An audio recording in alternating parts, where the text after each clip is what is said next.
examples.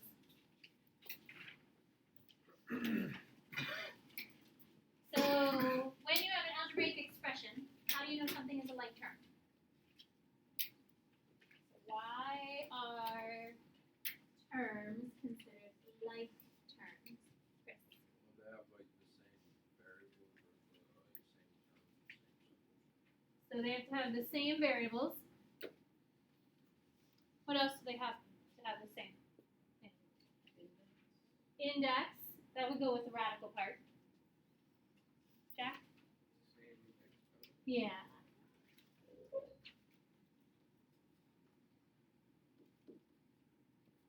So like terms, just in general, a like term has to have the same variable and exponent. So if it has an x, y, and z, you have to add it with something else that has an x, y, and z. But the powers also have to match up. And then you add the coefficients in front. So Nick, I'm going to come back to you. A like radical has to have, right, it has to have the same index. The index part, that's the little n sitting outside. So they both have to be cube roots, fourth roots, fifth roots, square roots. So the index is the root part, the square root, the cube root. What else do you think must be the same in order to add radicals together besides the index?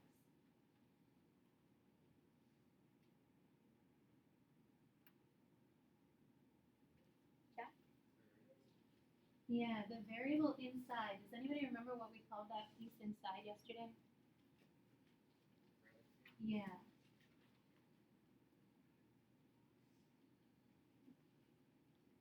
And the radicand is whatever is inside. So if there's a 2x inside, it needs to be exactly the same for us to add them together.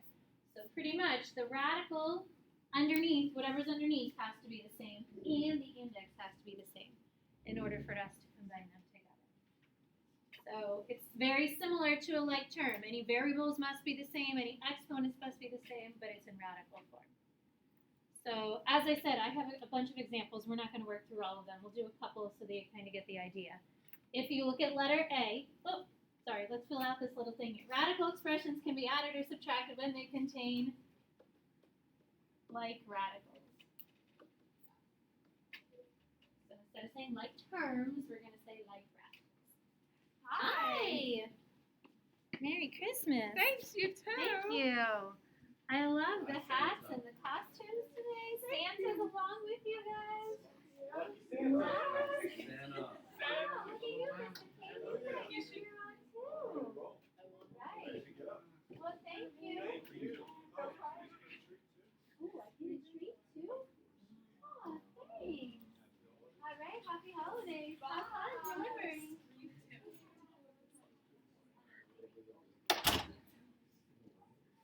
All right, so how do you think you can add letter A together?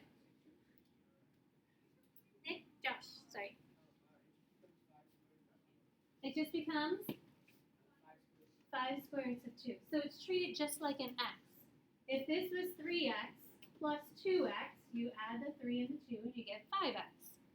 Same exact thing.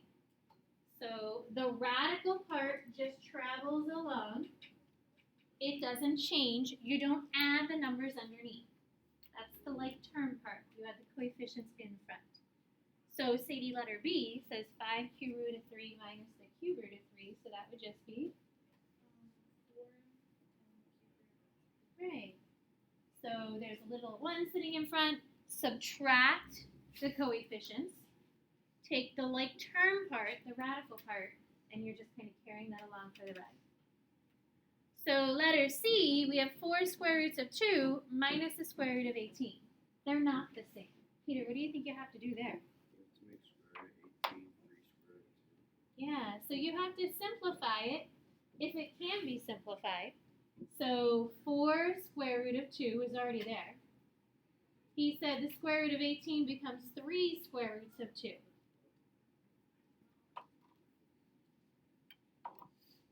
And then you can subtract them, and Peter, you get just the square root of 2. So if they're not the same, you need to simplify it so that it becomes the same. It works the same way with letter D, and we have cube roots. So see if you can simplify. We have 2 cube root of 5, and 2 cube root of 40. So you might need to use that common power sheet. Like, it's very helpful for you to look at so that you can see what numbers might be perfect cubes.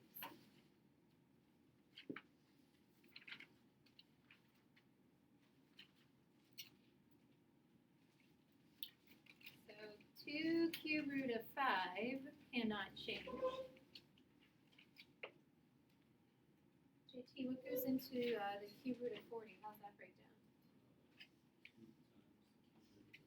Yeah. So 8 and 5 make 40. So that becomes 2 cube root of 5. What do you do with the 2 in front that's already there? Multiply it, yeah. So this is 2 cube root of 5. There's already a 2 there, so now it's 4, and then the cube root of 5. Remember, when that number's in front, you're multiplying it by the value you're taking the cube root of. And then JT, that becomes 6 cube root of 5. Questions? Why don't we skip underneath to letter H? So that one's a 4th root.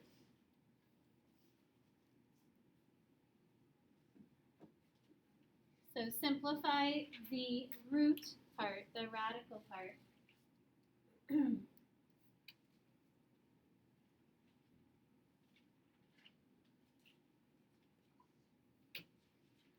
we're looking at breaking down 48. And then you're subtracting 2 4th root 3. Michael, what goes into 48? 16 and 30. And then when you multiply that with 5, you end up getting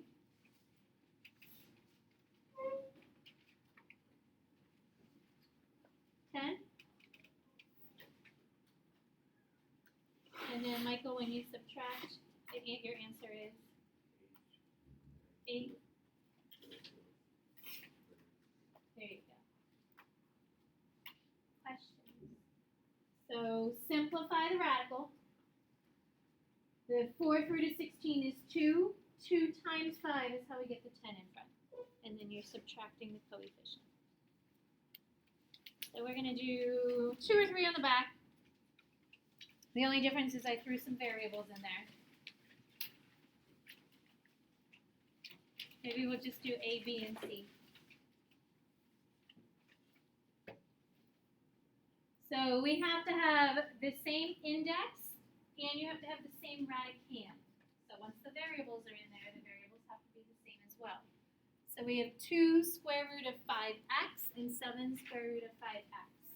So Nina, that would become? 9 square root of 5x. Right.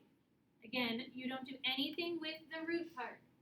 That square root part just stays the same. That's the like term. You're just adding the coefficients in front.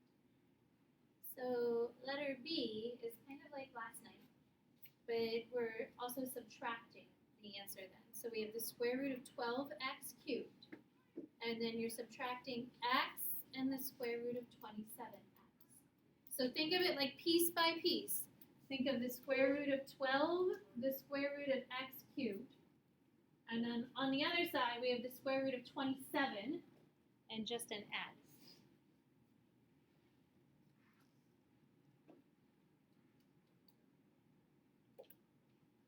Helps for you to split it up to kind of look at it separately. You can do that. So you're looking at each piece by itself. Veronica, what would we do to split up the square root of 12? 4 and 3. So that becomes? Yeah, so 2 square root 3. And then what about the square root of x? What's that become? Or square root of x cubed, I'm sorry. Right.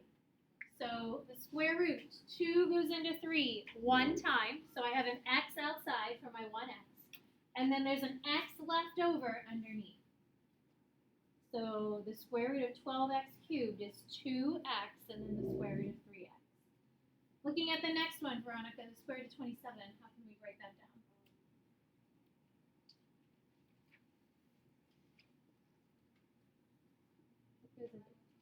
Yeah, 9 and 3.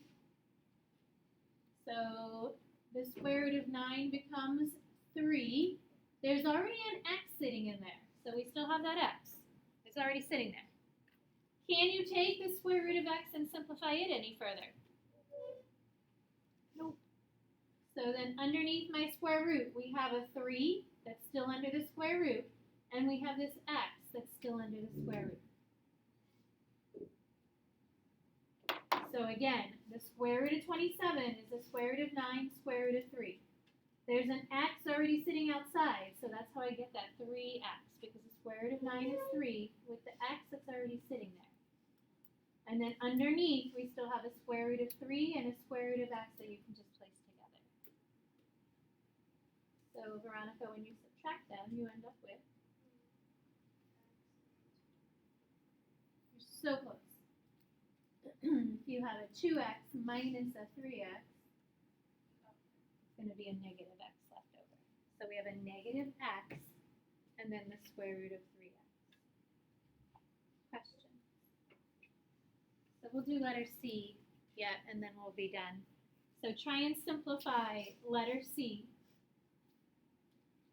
Think about the square root of 125, the square root of x cubed. And then you're really looking at the square root of 80 and the square root of x to the 5th. And remember, each of those has something in front of it. So there's a 2x in front of the first one. So this is like last night's problem, the simplifying part of last night. But now you end up adding your two answers together.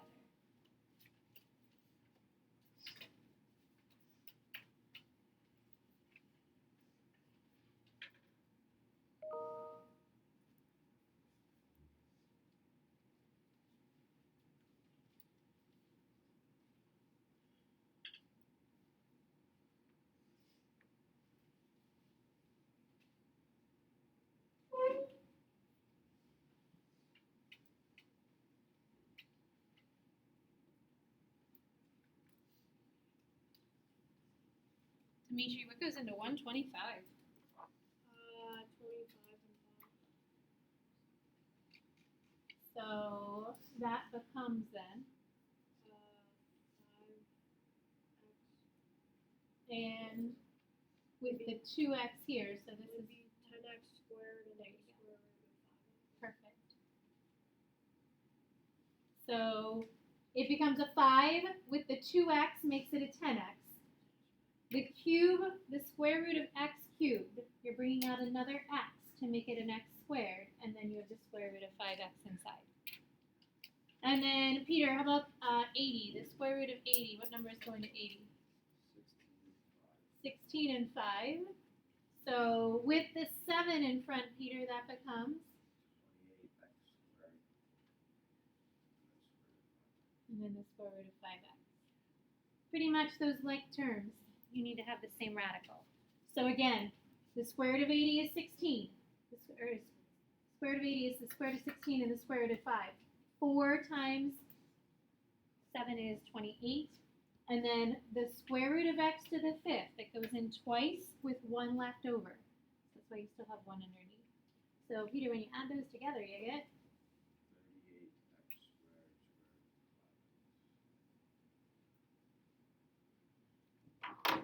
questions.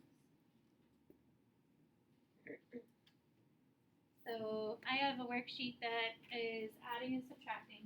You have about 20 minutes. It's 15 questions.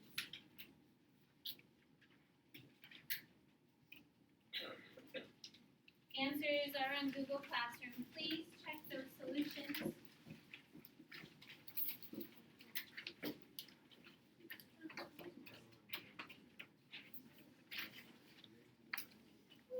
Really?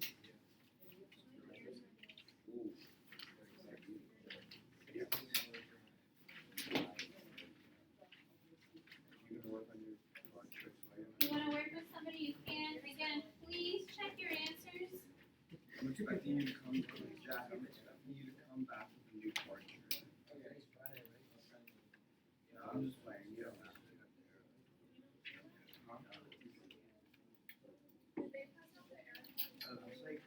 I don't think they came around. There's those two. Speaking of it. Are they right here? Oh, there we go. Hi, Nina. Mrs. Kane, I wouldn't forget about you. Don't worry, I know. You looked a little concerned. Well, we were concerned. I know. We were light on the staff today. Ah. We're a little behind.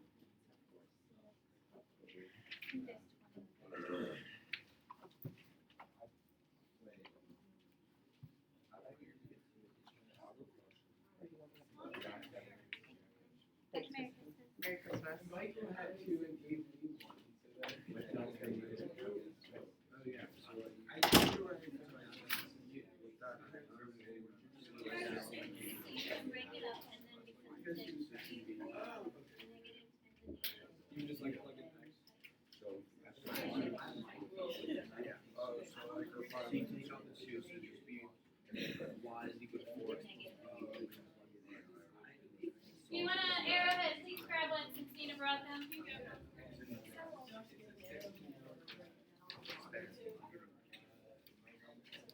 My article is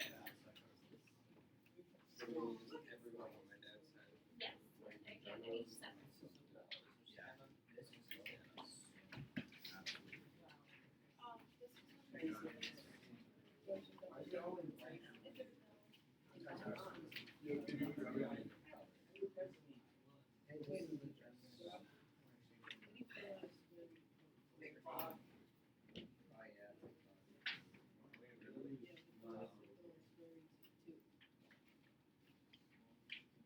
Why are there so many dogs on it?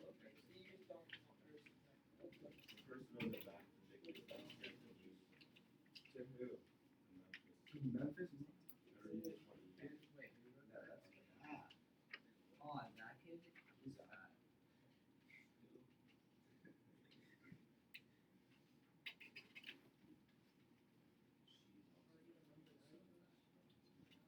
Yeah, I don't know.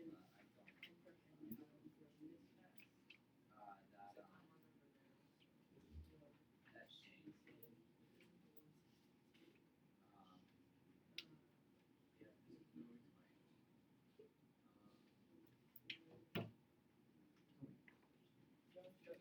he's really Oh, they put a brownie recipe in there? That's